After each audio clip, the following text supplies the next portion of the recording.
Alright, what's going on everybody, it's Juls, and welcome to my Call of Duty Modern Warfare Beta weapon review video. In this video I'm going to be going over all the weapons that were in the Call of Duty Modern Warfare Beta, what I think about them, as well as some gameplay snippets of each of them for each of the weapons. Yeah guys, let's just jump right up into it. The first weapon I'm going to be reviewing is the AK-47. It's a gun everyone knows and loves. This is the first COD that the AK is in since Modern Warfare 3. Because you know, BO2 gave us the AN-94, Ghost and AW both gave us the AK-12. Still not quite the 47, but it's back again in this game. It's super strong as far as how the gun feels. With the irons, it feels a lot like the BO1 AK-47, which I actually like a lot. I really enjoyed using the AK in BO1 specifically.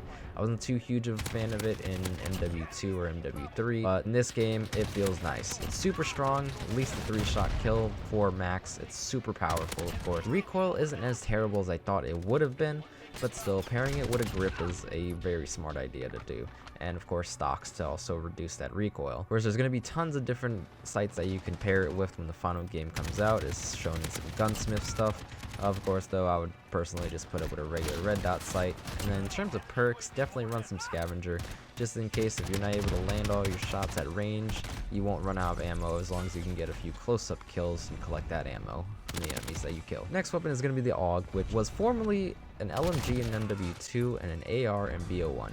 This time it's coming back to us as an SMG, and is probably the craziest SMG in its class. With the proper attachment setup, you can definitely make the AUG into an AR again. It's super strong, the recoil is basically non-existent. The gun lasers and shreds. It straight shreds everybody. First game on that I had, I was using the AUG default class, and I was just embarrassing kids left and right. It was an amazing weapon to use. It's fast firing, it's got a mag of a pretty decent size, and it works extremely well. I would have to say it's probably my favorite SMG in the game so far.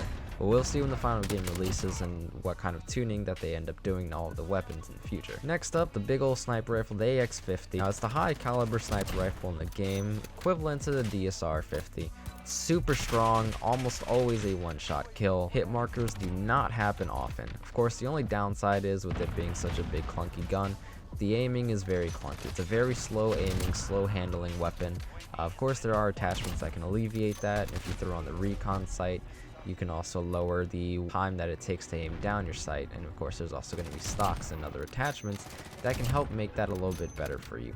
The mag size is also small, coming in at 5 rounds, 7 with the extended mag. Just make sure that you run the extendo, of course, if you really want to go for those go-on clips. Or be sure that you can really hit all of your bullets and line up collats if you're going for those steezy bangers. The EBR-14 is in the game as well, which is essentially just the MK-14 or the M14 from previous CODs. It's a 2-shot kill, but it's not that easy to use on the iron sights. I was struggling a lot when trying to use it with the iron sights in the shot. Getting up close is a little bit of a smarter idea to do because the recoil on it is just so insane. Of course, the grip could have helped with that, but I don't think I ever got the grip unlocked for it or ever tried equipping it. But once I got one of the red dot sights, I went ahead and threw that on, and the EBR was able to shred people. Playing from far to medium range is going to be the best way to play with the EBR. You'll find yourself taking out targets most easily, and of course just remember to keep your ears open for anybody that might be flanked. Overall, I feel like it'll be a pretty good weapon choice to use, especially in cyber attack. The FN556 is also in the game, aka the FAMAS. Now, it's not back in Call of Duty as a fully auto shred machine like it was in Black Ops 1. It's more like its MW2 iteration, but it still does shred. It's a 3-round burst, and it is a 1 burst kill if you land all 3 rounds of the burst. It's insane, and you can also swap it to semi-auto like you can with every other weapon in the game. And in semi-auto, it does the same amount of damage. You can do some pretty crazy shit with this gun, and it'll most definitely be a favorite among the pros. Personally, it's one of my top 3 favorite ARs in the game. It's super strong, as I've already explained, and the recoil isn't really bad on it at all. Of course, we'll see what other perks and attachments end up being released in the final game and see if there's anything that could speed up the rate of fire for burst fire on the weapon. Believe me, if you can fire that thing even faster than what it already fires, you're going to be melting squad. The M4A1 is a classic stable that's been in every Call of Duty pretty much since COD 4 as the M4. It's that good old all-around, all-purpose balance they are, with moderate damage and a little bit heavier recoil than what we're used to from the previous CODs, but still it's not unbearable. Throw the holographic sight on this thing like I did and you're going to be having lots of fun. Of course, grip is definitely another good idea too, and extended mag in case you want to go and grab those clips. At range, I definitely wouldn't really recommend it, and I wouldn't bother swapping it into semi-auto either to try to range people, even with an ACOG. The damage isn't really quite there, but as I said, it's a balanced weapon, so it's got its fast fire rate that can definitely help up close to and in medium range. Overall though, it's still an all-around solid weapon, and it's definitely stronger than the next AR I'm about to talk about. Now the M13 is a new one that's in the game, and it's basically the M4 from COD 4 but with an even faster fire rate.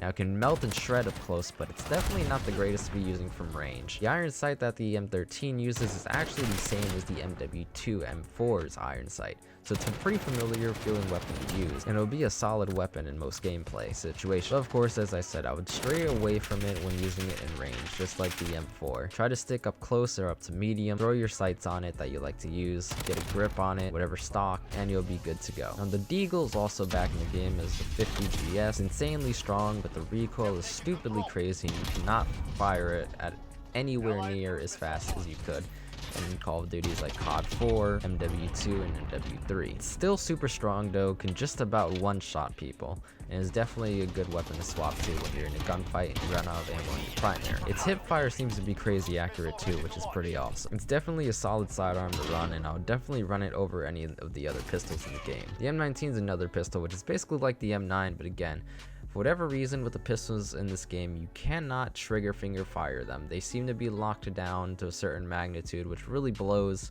but you know, maybe balancing changes will be brought about in the future. Now the M9... Fuck!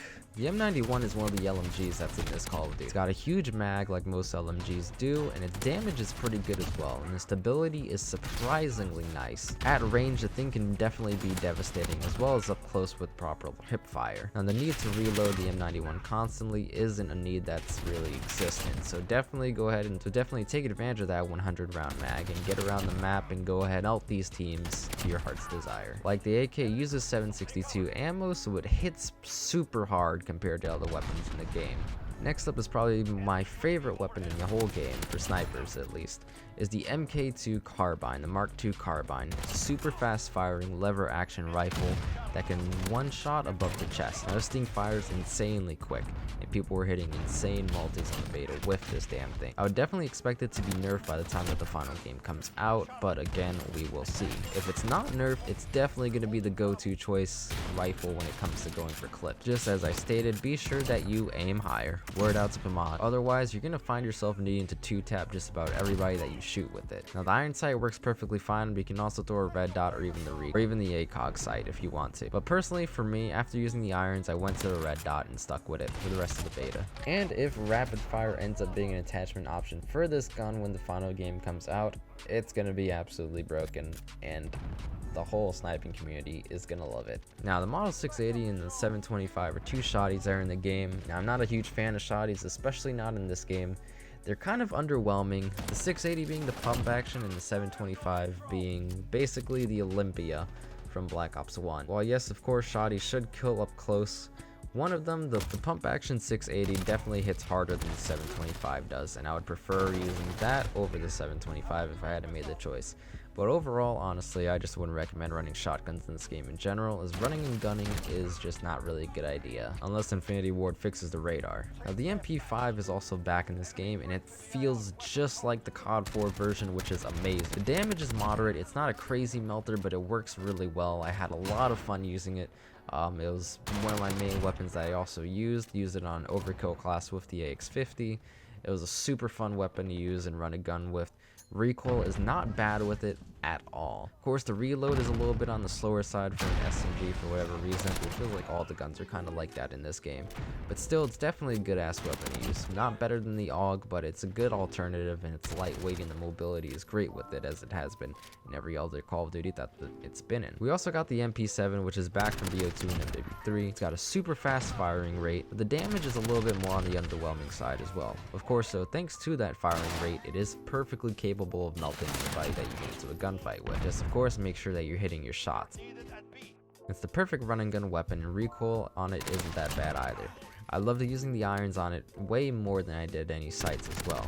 So of course you pair it with a grip and you're going to actually have a very fun time with the MP7. If you played with the MP7 a lot in MW3 and BO2, then there's not really much else to talk about with it. You'll know exactly how to use it when the final game comes out. Now the Odin is a new AR and it's a really cool one. It actually uses 50 cal ammunition and it fires slow as hell, but it hits hard.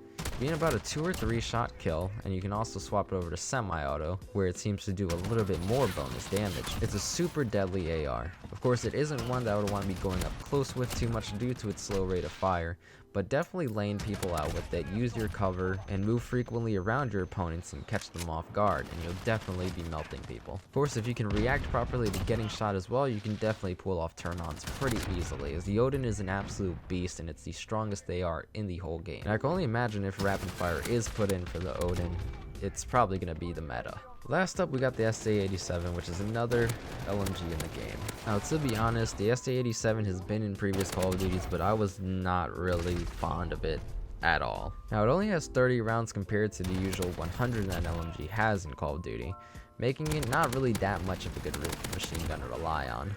It also handles just as slowly and reloads just as slowly as LMGs all do. So I definitely wouldn't really recommend running it on any class. Its damage isn't really quite all that either, and of course, that's not really much of a surprise considering the fact that it's running 5.56 ammo in the game. If it had been a heavier caliber LMG, it definitely would be a little bit better to use, as it would have that extra damage. But unfortunately, for now, we don't know.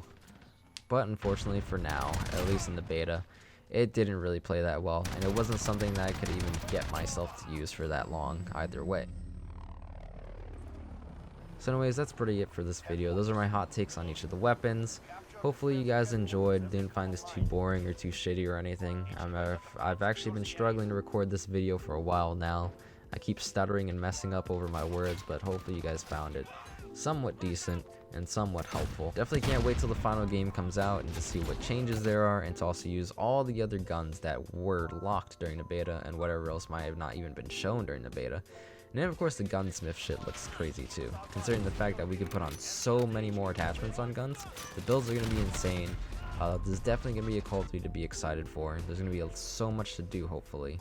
You know, there's hopefully with the gunsmith and all these attachments and stuff that I just brought up, you know, there'll be countless different builds to create, and with those different builds, hopefully that will make the game a little bit more fun, since it won't just be the same old bullshit over and over and over again. Because, you know, no one wants to, you know, nobody is really that fond of just a straight stone set meta when it comes to Call of Duty. That's pretty much it, guys. Leave a like if you enjoyed, sub if you're new, and be sure to stay tuned for more Modern Warfare content when the game drops this Friday. Later, guys.